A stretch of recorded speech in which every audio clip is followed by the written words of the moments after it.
इंसाफ, उम्मीद, अभिव्यक्ति और आकांक्षा की वो ज्योत है जो हर हिंदुस्तानी के दिल में जलती है। अध्यक्ष महोदय, इस ज्योत ने हर एक भारतीय को ये पहचानने की शक्ति दी कि उसे न्याय मिलने का अधिकार है, कि उसमें अपने अधिकारों के लिए आवाज़ उठाने की क्षमता है, कि जब वो आवाज़ उठाएगा तो सत्ता को उसके सामने झुकना पड़ेगा। इस संविधान ने हर एक देशवासी को ये अधिकार दिया कि वो सरकार बना भी सकता है और सरकार बदल भी सकता है। ये ज्योत जो हर हिंदुस्तानी के दिल में जलती है, उसने हर हिंदुस्तानी को ये विश्वास दिया कि देश की संपत्ति में, देश की दौलत में, संसाधनों में उसका भी हिस्सा है, कि उसे एक सुरक्षित भविष्य की उम्मीद का अधिकार है, कि देश बनाने में भी उसकी भागीदारी है। उम्मीद और आशा की ये ज्योत मैंने देश के कोने कोने में खुद देखी है।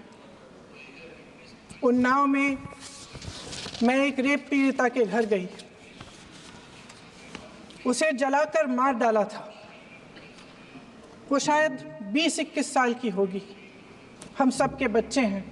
हम सोच सकते हैं कि अगर हमारी बेटी के साथ बार बार बलात्कार हुआ और फिर जब वो अपनी लड़ाई लड़ने के लिए गई तो उसको जलाकर मार डाला गया होता तो हम पर क्या बीतती। मैं उस बच्ची के पिता से मिली। उसके खेत जलाए गए थे, उसके भाइयों को पीटा गया था, उसके पिता को बाहर से, घर के बाहर घसीट कर मारा गया था। उस पिता ने मुझे बताया कि बेटी, मुझे न्याय चाहिए। मेरी बेटी अपने एफआईआर को दर्ज करने के लिए जब जिले में गई तो उसको मना किया गया, अगले जिले में जाना पड़ा उसे। वो रोज सुबह 6 बजे उठकर तैयार होकर अकेली अपने मुकदमे को लड़ने के लिए अगले ज़िले में ट्रेन से जाती थी। उसके पिता ने मुझे कहा कि मैंने उससे कहा, बेटी अकेले मत जाओ, छोड़ दो ये लड़ाई। लेकिन उसकी बेटी ने उसको जवाब दिया कि नहीं पिताजी, मैं अकेली जाऊंगी, मैं लड़ूंगी, ये मेरी लड़ाई है, मैं इसको लड़ूंगी। ये लड़ने की क्षमता, ये हिम्मत उस लड़की को और करोड़ों भारत की नारियों को हमारे संविधान ने दी। आगरा में मैं अरुण वाल्मीकि के घर गई। अरुण वाल्मीकि पुलिस स्टेशन में काम करता था, सफाई का काम करता था। आप सोच सकते हैं हमारी तरह उसका भी परिवार था। नई नई शादी हुई थी, 2-3 महीनों का बच्चा था। पुलिस स्टेशन में चोरी हो गई। चोरी का इल्ज़ाम उस पर लगाया गया। उसके पूरे परिवार को उठाकर पुलिस स्टेशन में ले गए। आप हंस रहे हैं, लेकिन ये गंभीर बात है। और क्या करेंगे? शर्म करो, शर्म। अरुण वाल्मीकि को पीट पीट के मार डाला, उसकी बीवी को पीटा, उसके पिता के नाखून निकाले, उसके पूरे परिवार को पीटा गया। जब मैं उस जवान महिला से मिलने गई जो अभी अभी विधवा हुई थी, तो उसने मुझे कहा कि दीदी, हमें सिर्फ एक चीज़ चाहिए, हमें न्याय चाहिए और हम इस न्याय के लिए लड़ते रहेंगे, चाहे कुछ भी हो जाए। ये हिम्मत उस महिला को हमारे संविधान ने दी।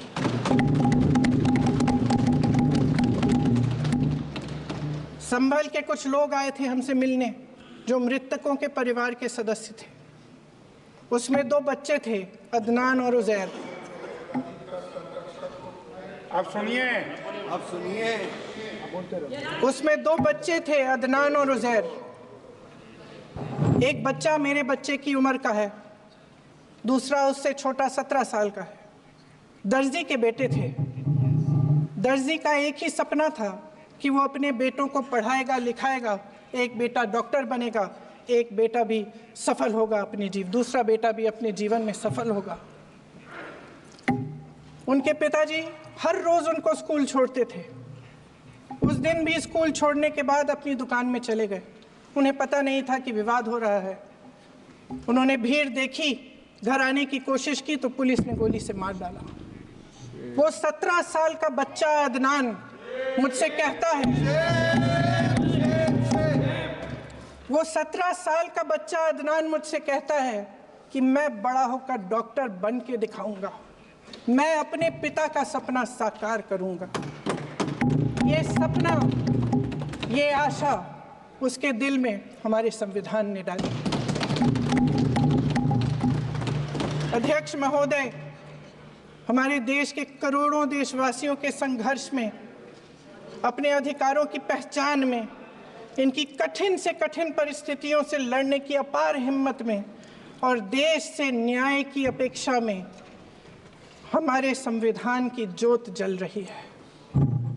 मैंने हमारे संविधान की ज्योत को जलते हुए देखा है और इसके साथ साथ ये भी समझा है कि हमारा संविधान एक सुरक्षा कवच है, एक ऐसा सुरक्षा कवच है जो देशवासियों को सुरक्षित रखता है, न्याय का कवच है, एकता का कवच है और अभिव्यक्ति की आज़ादी का कवच है। दुख की बात यह है कि मेरे सत्ता पक्ष के साथी जो बहुत बड़ी बड़ी बातें करते हैं, इन्होंने इन 10 सालों में ये सुरक्षा कवच, सत्ता पक्ष के मेरे साथियों ने ये सुरक्षा कवच तोड़ने का पूरा प्रयास किया है। संविधान में सामाजिक, आर्थिक और राजनीतिक न्याय का वादा है। ये वादा एक सुरक्षा कवच है जिसको तोड़ने का काम शुरू हो चुका है। लैटरल एंट्री और निजीकरण के जरिए ये सरकार आरक्षण को कमजोर करने का काम कर रही है। अगर लोकसभा में ये नतीजे नहीं आए होते तो ये संविधान बदलने का काम भी शुरू कर लेते। सच्चाई ये है अध्यक्ष महोदय कि आज संविधान बार बार इसलिए कह रहे हैं क्योंकि इस चुनाव में इनको पता चल गया कि इस देश की जनता ही इस संविधान को सुरक्षित रखेगी, कि इस चुनाव में हारते हारते जीतने से इन्हें एहसास हुआ कि ये संविधान बदलने की बात इस देश में नहीं चलेगी। आज जनता की मांग है कि जाति जनगणना हो। सत्ता पक्ष के मेरे साथी ने इसका जिक्र किया। ये जिक्र भी आज इसलिए हो रहा है क्योंकि चुनाव में ये नतीजे आए। ये जाति जनगणना इसलिए जरूरी है ताकि हमें पता चले कि किसकी क्या स्थिति है और नीतियां उस हिसाब से बने। इनकी गंभीरता का प्रमाण ये है कि जब चुनाव में पूरे विपक्ष ने जोरदार आवाज उठाई कि ये जाति जनगणना होनी चाहिए, तो इनका जवाब देखिए। इनका जवाब भैंस चुरा लेंगे, मंगलसूत्र चुरा लेंगे, इनका ये जवाब था। ये गंभीरता है इनकी जाति जनगणना पर। महोदय, हमारे संविधान ने आर्थिक न्याय की नींव डाली, किसानों, गरीबों और को जमीन बांटी, भूमि सुधार किया, जिसका नाम लेने से कभी कभी आप झिझकते हैं और कभी कभी उनका नाम धड़ाधड़ इस्तेमाल किया जाता है अपने आप को बचाने के लिए। उन्होंने HAL, BHEL, SAIL, GAIL, ONGC, NTPC, railways, IIT, IIM, oil refineries, तमाम PSU बनाए। अध्यक्ष महोदय, उनका नाम पुस्तकों से मिटाया जा सकता है, उनका नाम भाषणों से मिटाया जा सकता है, लेकिन जो उनकी भूमिका रही इस देश की आज़ादी के लिए और इस देश के निर्माण के लिए, बनाया नहीं जा सकता। 75 सालों में जनता का भरोसा रहा कि नीतियां बनेंगी तो जनता की भलाई के लिए बनेंगी। जल जंगल जमीन का अधिकार मिला आदिवासी भाई बहनों को। इंदिरा जी ने बैंकों का राष्ट्रीयकरण करवाया, खदानों का राष्ट्रीयकरण कराया। कांग्रेस और यूपीए की सरकारों में शिक्षा का, भोजन का अधिकार मिला। 75 सालों में जनता का भरोसा मिला। पहले संसद चलती थी तो जनता की उम्मीद होती थी कि सरकार महंगाई और बेरोजगारी पर चर्चा करेगी, कोई उपाय निकालेगी, कोई रास्ता निकालेगी। लोग मानते थे कि अगर कोई नई आर्थिक नीति बनेगी तो देश की अर्थव्यवस्था को मजबूत बनाने के लिए बनेगी, तो भारतीय बाजार को मजबूत बनाने के लिए बनेगी, उनके भविष्य को मजबूत बनाने के लिए बनेगी। किसान और आदिवासी भाई बहन भरोसा करते थे कि यदि जमीन के कानून में संशोधन होगा तो उन्हीं की भलाई के लिए होगा। आप नारी शक्ति की बात करते हैं। आज चुनाव की वजह से शायद इतनी बातचीत हो रही है नारी शक्ति के बारे में, क्योंकि हमारे संविधान ने महिलाओं को यह अधिकार दिया, उनकी शक्ति को परिवर्तित किया वोट में। और आज आपको पहचानना पड़ रहा है कि महिलाओं के बिना, कि नारी शक्ति के बिना ये सरकारें नहीं बन सकती हैं। इसीलिए आज आप नारी शक्ति की बातें दोहरा रहे हैं। जो आप नारी शक्ति का अधिनियम लाए हैं उसको लागू क्यों नहीं करते? वो 10 साल बाद लागू क्यों होगा?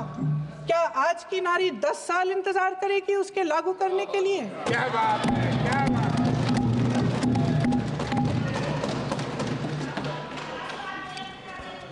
आज संसद में बैठे हुए सत्ता पक्ष के मेरे साथी ज्यादा से ज्यादा अतीत की बातें करते हैं। 1921 में क्या हुआ, कब हुआ, नेहरू जी ने क्या किया। अरे वर्तमान की बात करिए, देश को बताइए आप क्या कर रहे हैं, आपकी जिम्मेदारी क्या है? कि सारी जिम्मेदारी जवाहरलाल नेहरू की है। अध्यक्ष महोदय जी, ये सरकार आर्थिक न्याय का सुरक्षा कवच तोड़ रही है। आज संसद में बैठी ये सरकार बेरोजगारी और महंगाई से जूझ रही हमारी जनता को क्या राहत दे रही है। कृषि के कानून भी बड़े बड़े उद्योगपतियों के लिए बन रहे हैं। सही एमएसपी को छोड़िए, डीएपी तक नहीं मिल रहा है।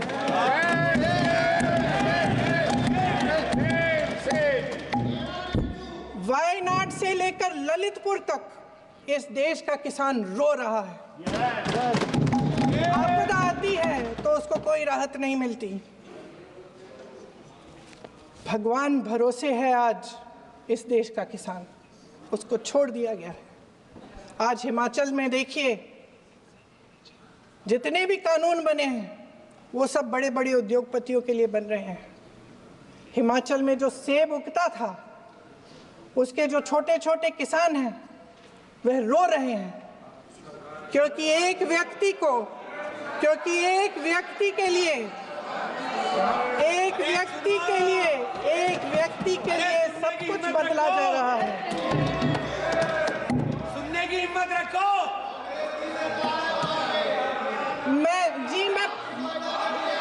अध्यक्ष महोदय जी, अध्यक्ष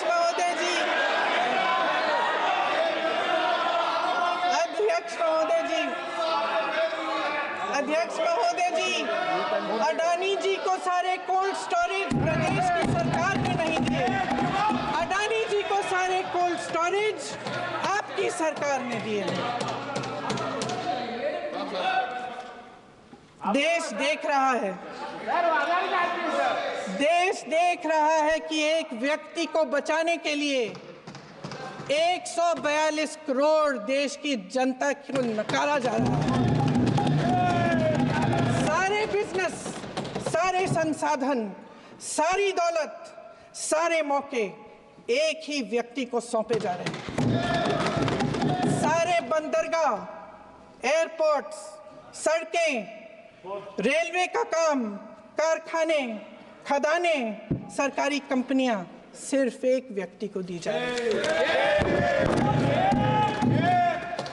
जनता के मन में हमेशा ये विश्वास होता था कि अगर कुछ नहीं है तो संविधान हमारी सुरक्षा करेगा, मगर आज आम लोगों के बीच ये धारणा बनती चली जा रही है कि सरकार सिर्फ अडानी जी के मुनाफे के लिए चल रही है। देश में बहुत तेजी से गैर बराबरी बढ़ रही है।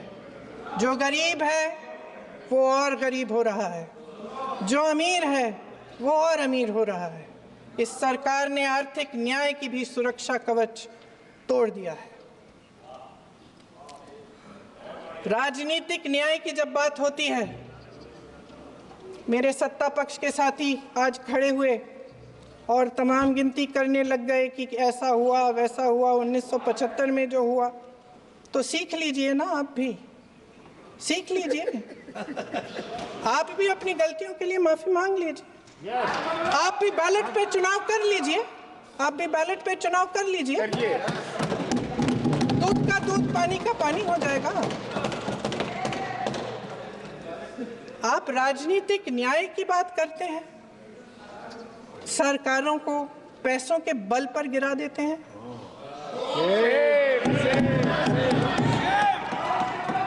मेरा आग्रह है कि अपन संविधान में सकारात्मक बोले।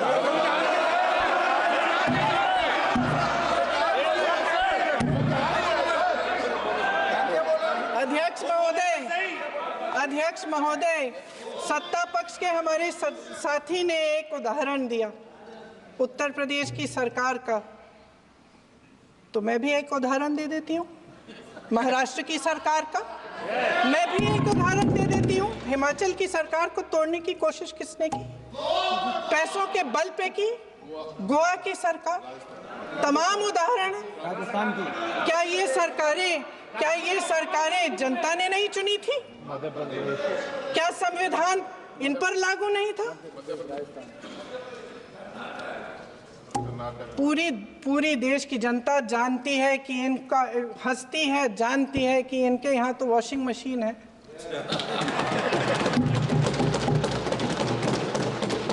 जो यहाँ से वहाँ जाता है वो धुल जाता है।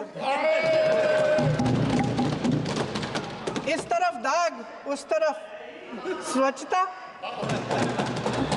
और मेरे कई ऐसे साथी हैं जो इस तरफ होते थे उस तरफ चले गए, मुझे दिख भी रहे हैं, वॉशिंग मशीन में शायद धुल गए हैं। अध्यक्ष महोदय, जहां भाईचारा और अपनापन होता था, जहां हमारे संविधान ने एकता का सुरक्षा कवच दिया था, वहां शक और घृणा के बीज बोए जा रहे हैं। एकता का सुरक्षा कवच तोड़ा जा रहा है। प्रधानमंत्री जी यहाँ सदन में संविधान की किताब को यूं माथे से लगाते हैं, लेकिन संभल में, हाथरस में, मणिपुर में जब न्याय की गुहार आती है, उठती है, तो उनके माथे पे शिकन तक नहीं आता।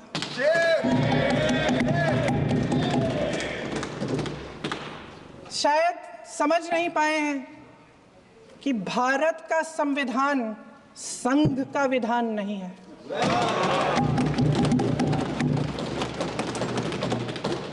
भारत के संविधान ने हमें एकता दी, हमें आपसी प्रेम दिया। उस मोहब्बत की दुकान जिस पर आपको हंसी आती है, उसके साथ करोड़ों देशवासी चले। करोड़ों देशवासियों के दिल में एक दूसरे के लिए प्रेम है, घृणा नहीं है।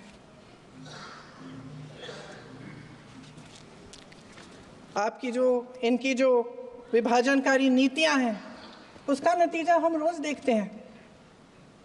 राजनीतिक फायदे के लिए संविधान को छोड़िए, देश की एकता को भी ये रख नहीं सकते। इसकी सुरक्षा नहीं कर सकते। हमने संभल में देखा, मणिपुर में देखा। दरअसल इनका कहना है कि अलग अलग इस देश के अलग अलग हिस्से हैं, लेकिन हमारा संविधान कहता है कि ये देश एक है और ये देश एक रहेगा। जहां खुला विवाद होता था, अभिव्यक्ति का सुरक्षा कवच होता था, इन्होंने भय का माहौल पैदा किया है। सत्ता पक्ष के मेरे साथी अक्सर 75 सालों की बात करते हैं, लेकिन इन 75 सालों में ये उम्मीद, आशा, ये अभिव्यक्ति की ज्योति कभी थमी नहीं, कभी बुझी नहीं। इस देश की जनता ने खुलकर आलोचना की, निडर होकर धरने किए, प्रदर्शन किए। जब जब जनता नाराज हुई, तब तब सत्ता को ललकारा, उसे चेतावनी दी, बड़े से बड़े नेताओं को कटघरे में खड़ा किया, उनसे जवाब मांगा, न्याय मांगा। इस देश के छोटे छोटे से नुक्कड़ की दुकानों में, चाय की दुकानों में, इस देश के घरों में, गलियों में, मोहल्लों में, अखबारों में, प्रकाशन घरों में, न्यायपालिकाओं में चर्चा कभी बंद नहीं हुई। लेकिन आज ये माहौल नहीं है। आज जनता को सच बोलने से डराया जाता है, धमकाया जाता है।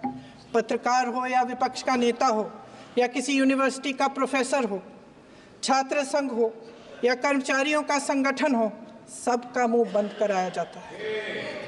किसी पे ईडी, किसी पे सीबीआई, किसी पे इनकम टैक्स, फर्जी मुकदमे लगवाए जाते हैं, जेल में डाल दिया जाता है, विपक्षी नेताओं को जेल में डाल दिया जाता है, उनको सताया जाता है। किसी को नहीं छोड़ा इस सरकार ने। देशद्रोही कह कह के उत्तर प्रदेश में मुझे याद है कुछ अध्यापिकाएं प्रदर्शन कर रही थी, उन पर मुकदमा डाल दिया देशद्रोही का, उन्हें देशद्रोही कह दिया। इन्होंने देश का पूरा माहौल भय से भर दिया है। इनकी मीडिया की मशीन झूठ फैलाती है, तरह तरह के आरोप लगाती है, और शायद वह भी भय में ही है। महोदय, मैं इस सदन को याद दिलाना चाहती हूं कि ऐसा डर का माहौल देश में अंग्रेजों के राज में था। जब इस तरफ बैठे हुए गांधी की विचारधारा वाले लोग आज़ादी की लड़ाई लड़ रहे थे और उस तरफ वाली विचारधारा वाले लोग भय में रहकर अंग्रेजों के साथ साठ-गांठ कर रहे थे। लेकिन अध्यक्ष महोदय, भय का भी अपना स्वभाव होता है। भय फैलाने वाले हमेशा भय का खुद शिकार बन जाते हैं। ये प्रकृति का नियम है। आज इनकी भी यही हालत हो गई है। भय फैलाने के इतने आदी हो गए हैं कि खुद भय में रहने वाले हैं, चर्चा से डरते हैं, आलोचना से घबराते हैं। कई दिनों से हम मांग रहे हैं कि चर्चा करिए, लेकिन चर्चा करने की हिम्मत ही नहीं है।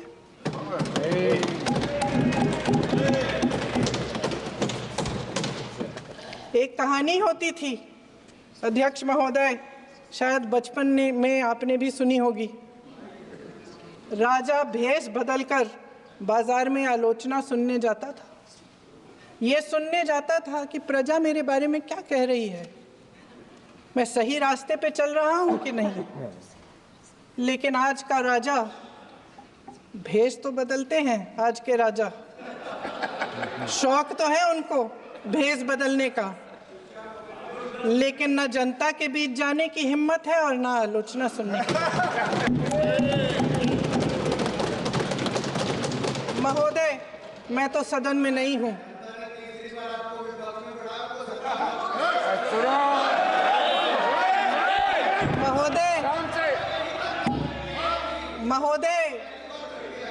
महोदय, जनता में बहुत विवेक है, ये सही है।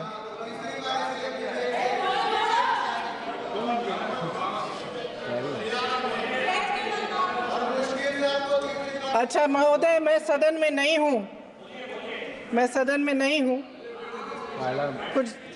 हाँ ठीक है, मैं सदन में नहीं हूँ, मात्र 15 दिनों से आ रही हूँ, लेकिन मुझे ताज्जुब होता है कि इन 15 दिनों में इतनी बड़े बड़े इश्यूज हैं, इतनी बड़ी बड़ी बातें हैं, प्रधानमंत्री जी मात्र एक दिन के लिए शायद 10 मिनट के लिए दिखे हैं सर।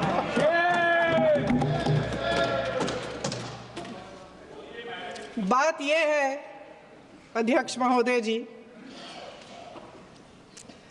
कि ये देश भय से नहीं, साहस और संघर्ष से बना है। इसको बनाने वाले देश के किसान, जवान, देश के करोड़ों मजदूर और गरीब जनता है। संविधान इनको साहस देता है। मेहनती मिडिल क्लास है और इस देश के जो करोड़ों देशवासी हैं जो रोजाना भयंकर परिस्थितियों का सामना करते हैं, उनको साहस देता है। वायनाड में जो आपदा आई, उसमें एक छोटा लड़का था 17 साल का। 6 घंटों के लिए उसने अपनी माँ को बचाने की कोशिश की। 6 घंटों के लिए आप सोच सकते हैं कि अगर नदी की धारा बह रही है, नाराज है, आप अपनी माँ को पकड़े हो, 6 घंटों के लिए पकड़े रखते हो कि मेरी माँ बच जाएगी और अंत में वो माँ भी बह जाती है। उस लड़के का साहस, उन महिलाओं का साहस जो पीड़ित हैं लेकिन फिर भी अपनी लड़ाई लड़ रहे हैं,